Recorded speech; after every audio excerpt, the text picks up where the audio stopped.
이렇게 몇백 년을 살았다라는 게 우리가 이해가 참 어렵죠. 창세기를 문자적인 의미로만 읽을 때 이해하기 어려운 문제 중 하나는 인간의 수명입니다. 우리가 잘 아는 대로 홍수 이전의 사람들의 수명은 대단히 깁니다. 그리고 이제 홍수 이후에는 100살에서 200살 사이로 줄어들어요. 120살만 살게 하겠다 그러고, 그 다음에 이제 시편에 가갖고는 인간이 짧아야 70년, 근력이 좋아야 80년 이야기가 나옵니다. 그러니까 점점 수명이 성소에서 짧아지죠. 그래서 성경에서 제시하는 인간 수명에는 상징적 혹은 신학적 의미가 있지 않는가 물어볼 수 있습니다. 성경은 이렇게 인간의 수명이 왜 점점 줄어들었다고 보는가? 그 이유는 정확하게 알 수는 없지만 오늘날 일반적으로 받아들여지는 해석은 인간의 죄악이 점점 심각해져 갈수록 인간의 수명은 점점 줄어든다는 겁니다. 그래서 하느님께서 노아 때 가서는 인간이 내 영을 닮아갖고 점점 오래 살고 죄악이 심각해지니까 120살까지밖에 살지 못하게 하겠다라고 하느님이 선언을 하죠. 다른 한편 어떤 사람들은 홍수 이전과 홍수 위의 사람들은 수명의 차이가 나는 것을 식생활 때문이라고 합니다. 어쨌든 장수를 누린 그들이라 할지라도 생의 마지막은 모두 똑같이 슬픈 문장으로 끝납니다. 뭐뭐뭐 하고 그리고 죽었다는 거예요. 그럼에도 불구하고 이러한 오래 사는 이야기에 대한 전승들은 인류 문명 안에서도 아주 중요한 위치를 차지할 수밖에 없다는 거죠. 오늘은 이 11절까지는 계속 좀 자세히 공부를 할 겁니다. 왜 그러냐면 11장까지가 선사시대, 그러니까 글자가 없는 시대의 역사라고 생각하시면 돼요. 글자가 없는 시대의 역사를 1장부터 창조부터 바벨탑 얘기까지 딱 들어가는 거니까 거기는 여러 가지 그 배경, 그 시대의 환경, 또 문화 이런 것들을 공부하지 않으면 성서를 제대로 이해하기가 힘듭니다. 특별히 창세기 읽는 분들이 제일 답답해하는 게 창세기 5장이에요. 5장. 다른 것들도 좀 답답해하는데 창세기 5장이 조금 답답해합니다. 그래서 제가 이제 5장을 쭉 처음부터 끝까지 읽겠습니다. 이거 중요하기 때문에 여러분들이 왜 답답한지 그 얘기도 좀 나누도록 하겠습니다. 아담의 족보는 이러하다. 아담의 족보입니다. 처음 창조된 아담의 족보. 하느님께서 사람을 창조하시던 날 하느님과 비슷하게 그를 만드셨다.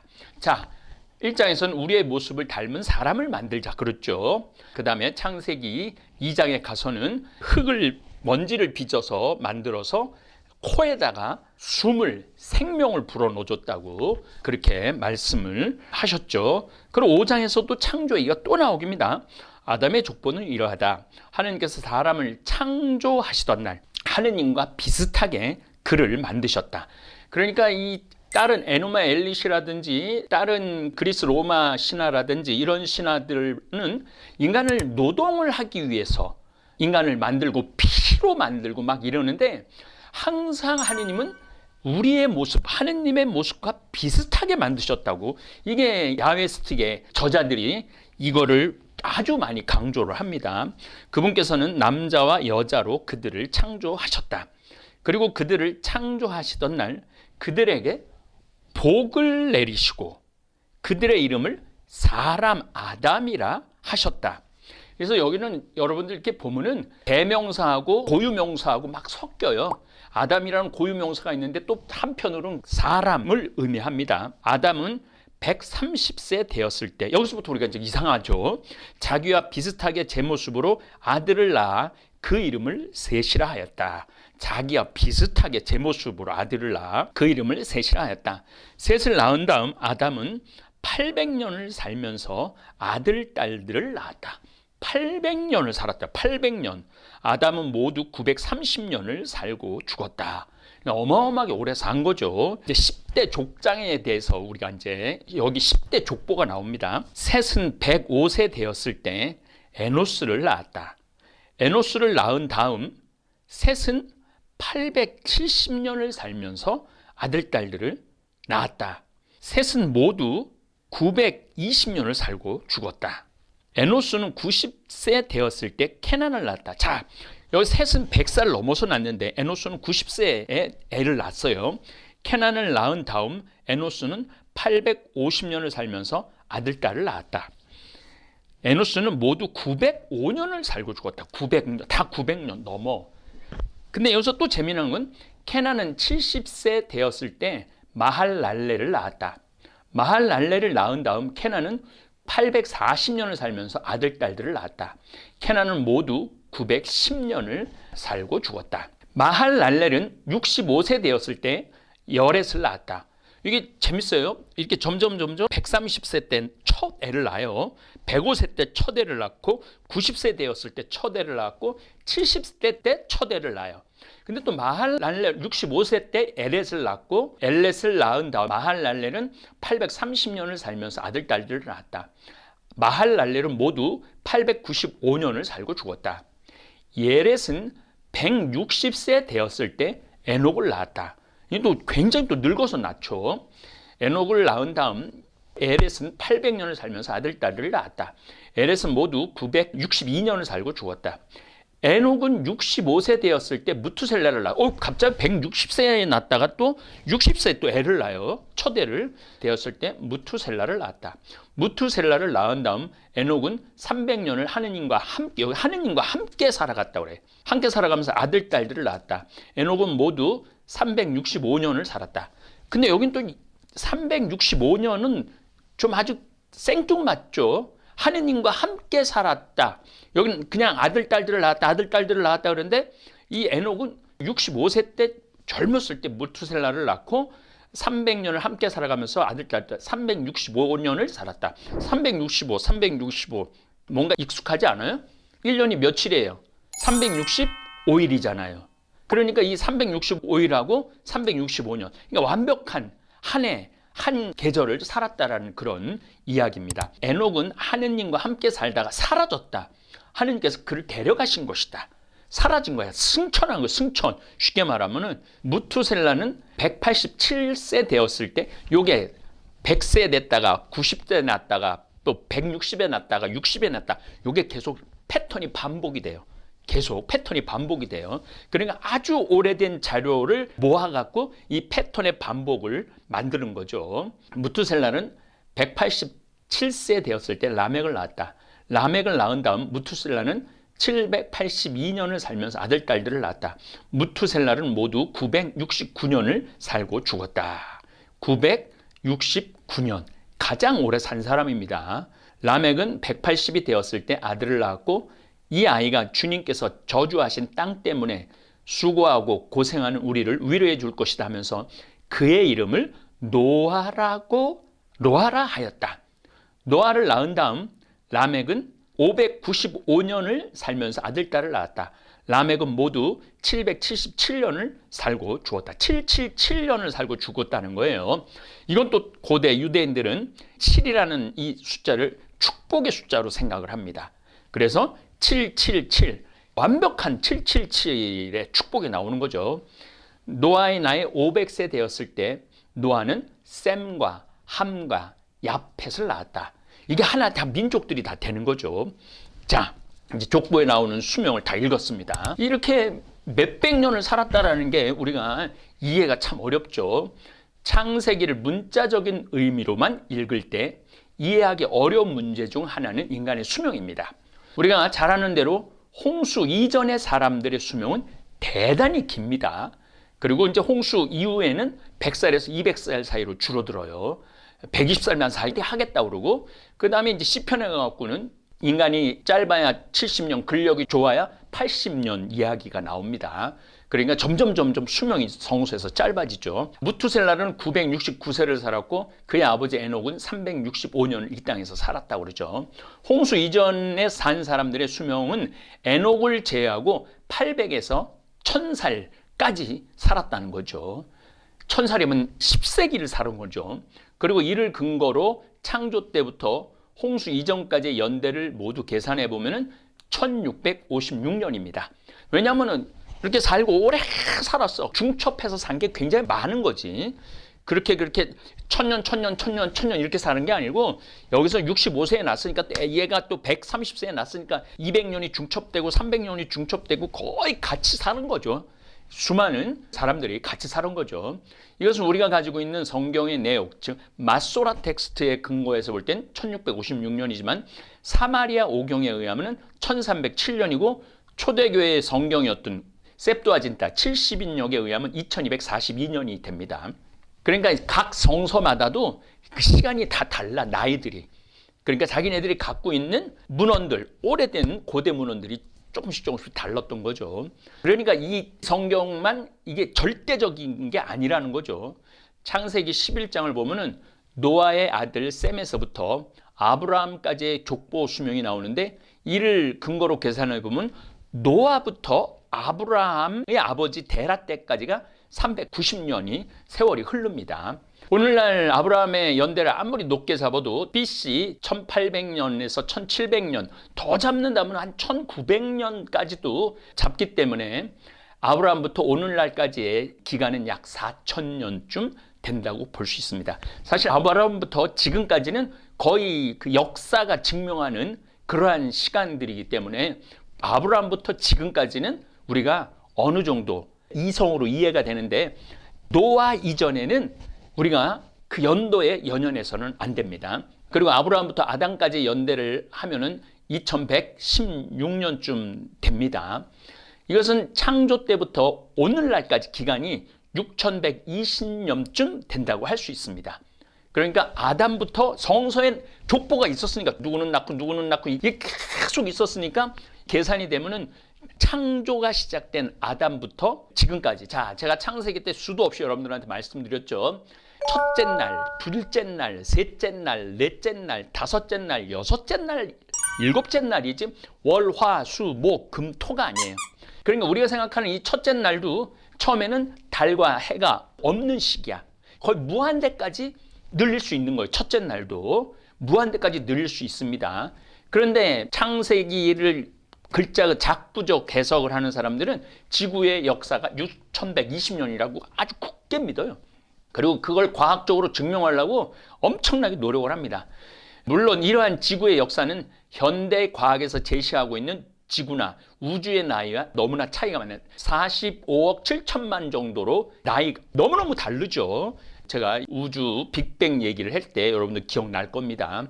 46억 년이라고 하고 6천 년이라고 하는 거는 전혀 맞지가 않죠.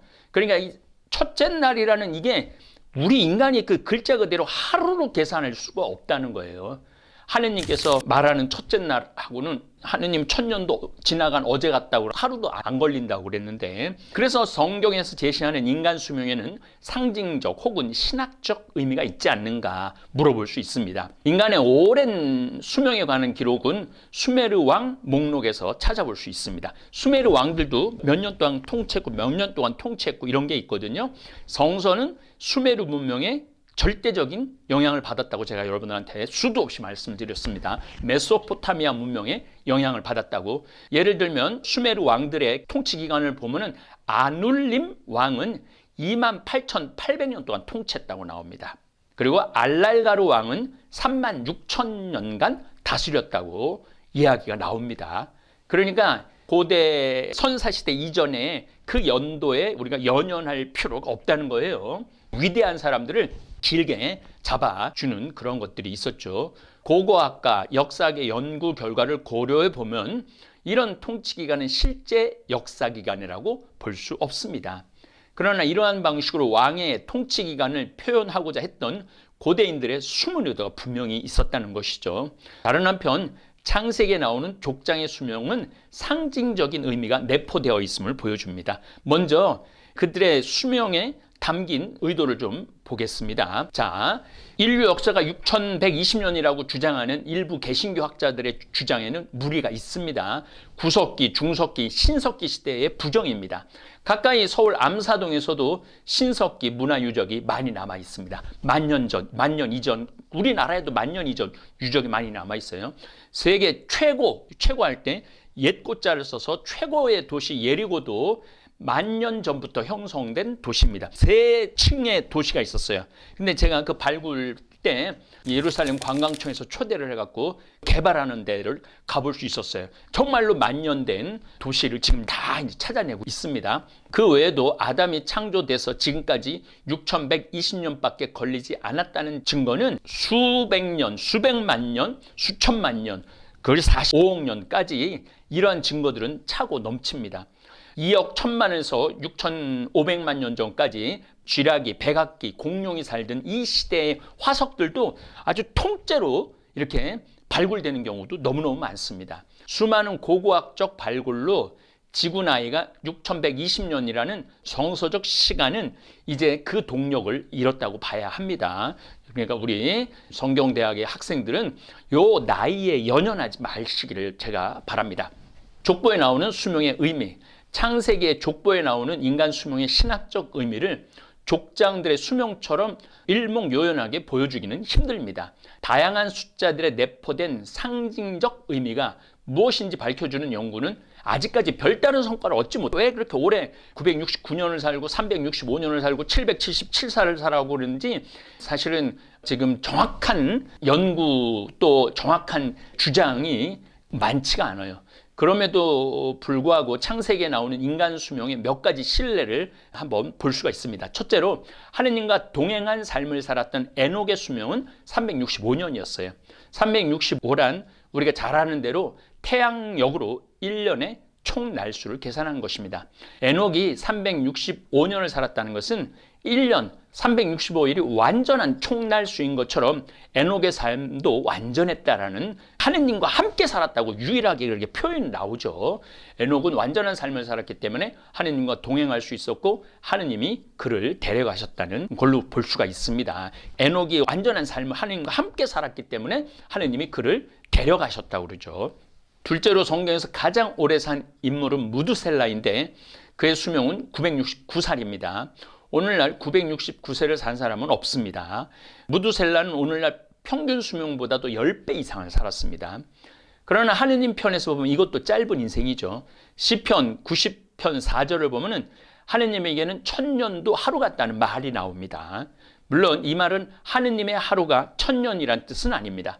그러나 이 말이 주는 의미를 고려하면은 무두셀라의 수명을 생각해보면 인간이 아무리 오래 살아봤자 하느님의 하루도 미치지 못한다는 그런 의미가 있어요. 그래서 이게 숫자가 이 유대인들에게 지니는 의미는 굉장히 많습니다. 유대인들은 4라는 숫자들 굉장히 좋아해요. 동서남북 4라는 숫자도 굉장히 좋아합니다. 그 다음에 3이라는 숫자도 굉장히 완전 숫자로 3이라고 하죠. 10이라는 숫자도 완전체입니다. 7이라는 숫자도 완전체입니다. 그러니까 아까 777, 777살도 그런 의미로 우리가 해석을 할 수 있죠. 하느님은 크고 위대하시지만 인간은 지극히 보잘것없고 약하다는 얘기입니다. 셋째로 창조 때부터 아브라함과 모세에 이르기까지 인간의 수명은 점점 줄어듭니다. 아담에서 라멕까지는 800에서 1000살이었고 노아에서 아브라함까지는 200에서 60살로 줄어듭니다. 그리고 이제 아브라함에서 모세까지는 100에서 200살로 확 줄어들죠. 그리고 시편 90편 10절 잠깐 좀 보겠습니다. 성서는 찾아보는 맛이 좋아요. 시편 90편 10절 저희의 세월을 한숨처럼 보냅니다. 저희의 횟수는 70년, 근력이 좋으면 80년. 그 가운데 자랑거리라 해도 고생과 고통이며 어느새 지나쳐버리니 저희는 나는 듯 사라집니다. 그래서 이제 인간의 수명이 70에서 80으로 이렇게 점점 줄어들죠. 그러니까 역사 시대에 들어오면은 있는 그대로를 많이 표현을 합니다. 그래서 이제 아브라함부터는 많은 복잡한 설명은 거의 안 하고 그 내용으로 들어갈 겁니다. 이것은 인간의 수명이 세월이 지남에 따라 점점 줄어들었다는 것을 의미합니다. 성경은 이렇게 인간의 수명이 왜 점점 줄어들었다고 보는가? 그 이유는 정확하게 알 수는 없지만 오늘날 일반적으로 받아들여지는 해석은 인간의 죄악이 점점 심각해져 갈수록 인간의 수명은 점점 줄어든다는 겁니다. 그래서 하느님께서 이제 노아 때 가서는 인간이 내 영을 닮아갖고 점점 오래 살고 또 죄악이 심각해지니까 120살까지밖에 살지 못하게 하겠다라고 하느님이 선언을 하죠. 다른 한편 어떤 사람들은 홍수 이전과 홍수 이후의 사람들은 수명의 차이가 나는 것을 식생활 때문이라고 합니다. 969살을 살았다는 걸 온전히 인정하고 싶어하는 그런 학자들 이야기입니다. 즉 창조 때부터 노아 홍수 때까지는 인간의 식생활이 채식뿐이었지만 노아 홍수 이후부터는 동물을 잡아먹기 시작을 합니다. 인간이 육식을 하면서 수명이 점점 짧아졌다는 주장도 있다는 얘기예요. 오늘날 채식 문화가 인기를 얻으면서 많은 사람들이 귀를 기울여 해석이기도 하지만은 이러한 해석에 대한 근거는 아직도 분명치 않다는 거죠. 아담 자손 10대 족장의 족보와 수명, 이 5장의 그 도식적인 형태로 보아서 비교적 후대 사제계 전승에 속하는 것으로 보입니다. 이 5장은 사제계, 엘로힘계, 재관계, 신명계 이렇게 있다고 그랬죠. 네 전승이 여기 다 어우러져서 들어가고 책을 쓴 거예요. 편집을 그렇게 한 거죠. 속하는 것으로 보인다. 그 근본이 되는 바탕은 매우 오래된 전승이라는 거죠. 이 창세기 5장은 이 족보의 근본 목적은 아담과 아브라함 사이의 계보적인 간격을 이어주는 거예요. 그래서 아담과 아브라함이 이렇게 이어질 수 있도록 그 족보를 계속 맞춘 거죠. 쉽게 말하면은 아담의 혈통은 셋을 통해서 거슬러 올라가지만은 그 가운데 몇 가지 이름은 카인의 혈통의 이름들과 같거나 유사합니다. 자, 무슨 얘기냐면은 아담이 처음에 낳은 건 카인과 아벨을 낳았어요. 카인과 아벨을 낳았는데 카인이 아벨을 죽이잖아요. 그러고 난 다음에 카인이 또 쫓겨납니다. 이것도 웃긴 거예요. 쫓겨나는데 카인이 그래 다른 사람이 나를 죽이면 어떻게 하느냐. 아니 창세기에서는 아담이 카인과 아벨만 낳았는데 쫓겨나고 다른 사람이 죽이면 어떻게 하냐. 그래갖고 표시를 해갖고 못 죽이게 한다고 그런 걸 우리가 성서에서 읽었죠. 그래서 이 성서를 멀티플레이어하게 총체적으로 읽으면은 조금씩 아 이게 편집이 됐구나. 이게 이런 그전에 수많은 이야기들을 이렇게 한 사관을 가지고 정리를 했구나. 그런 것들을 볼 수 있죠. 특히 사제계 전승 저자들은 이 족보에서 하느님의 모습대로 창조와 인간이 세대를 거듭하면서 세상의 시간 속에서 계속되고 있다는 걸 하느님께서 만드셨고 하느님의 시간이 인간 시간 속에 있다는 걸 연결하고 싶어서 10대 족장의 수명이 나온 겁니다. 여기에 나오는 노아 대홍수 이전에 10대 족장들의 긴 수명은 역사적이기보다는 오히려 상징적인 가치를 가지고 있는 겁니다. 바빌로니아 전승도 대홍수 이전에 연속적으로 종족을 다스렸던 엄청난 고령의 10대 족장들을 기록해 놨습니다. 자, 이제 제가 말씀드렸죠. 수메르 문명, 바빌로니아 전승에도 바빌론도 대홍수 얘기가 나와요. 그런데 거기가 연속적으로 족장을 다스렸던 엄청난 고령의 10대 족장들이 기록이 돼 있어요. 유대인들은 바빌론에 가갖고 엄청난 메소포타미아 문명에 대한 영향을 많이 받았어요. 그래서 창조도 많이 갖고 오고 10대 족장도 고령의 10대 족장들이 바빌론 전승에도 이미 있었던 거예요. 이런 것들이 여러 군데에 흩어져 있었던 거죠. 창세기 5장은 성경 족보의 효시라고 할 수 있습니다. 이 족보는 우리로서는 지루하기도 하고 저하고 읽어서 안 지루했을 거예요. 별로 중요하게도 보이지 않으나 고대인들에게는 자기 조상과 상속본을 규정하는 데 있어서 매우 중요한 가치를 지녔습니다. 그래서 이 유대인들한테는 중요했던 거예요. 유목민들한테는 중요했던 거예요. 왜냐하면 떠돌아다녔기 때문에 저 떠돌이들 근본도 없는 떠돌이들 이러는 소리 듣기 싫어갖고 끝도 없는 이야기를 통해서 조상들에 대한 이야기를 했던 거죠. 성경의 족보는 사람에게 중요한 문제들을 소상히 살피시는 하느님의 관심을 반영합니다. 하느님이 계속 함께 했던 거죠. 그러나 이 족보가 정확한 연대순에 따라 작성된 것은 아닙니다. 창세기 저자는 편집 의도에 따라서 성경 본문을 선택적으로 구성을 하는 거예요. 이게 편집 의도에 따라서 아마 여기서 제외된 얘기도 굉장히 많을 거예요. 그 수많은 떠돌아다니는 얘기 가운데도 수메르에는 28,000년, 3만 년을 다스린 훨씬 오래된 거죠. 수메르 문화가. 그 다음 바빌론도 홍수 이전에는 10대 족장 얘기가 나오고 이 성서도 노아 홍수 이전에 10대 족장 얘기가 나오는데 다 굉장히 오랫동안 살은 사람들, 거의 1000년 이렇게 산 사람들이에요. 이 족보를 근거로 연도를 계산해 창조 시기를 산출한 6120년 시도하려는 것은 무의미한 일입니다. 성경은 결코 그런 방식으로 쓰이지 않았기 때문입니다. 창세기 첫 장들에 나오는 인물들의 수명은 대단히 길었습니다. 이는 재해의 결과가 사람들에게 아직 완전한 영향을 미치지 않았다는 의미일 수도 있고, 아담 아주 선하게 창조를 했는데 나중에 선악과를 통해서 죄를 알게 된 거죠. 나이가 숫자 그대로의 의미라기보다는 고대 사회에서 흔히 볼 수 있는 상징적인 의미일 수가 있어요. 바빌론도 얘기했지만은 수메르도 상징적인 의미가 굉장히 강한 거죠. 그래서 여러분들도 777살, 365살, 969살 이런 거에 숫자에 연연해서는 안 됩니다.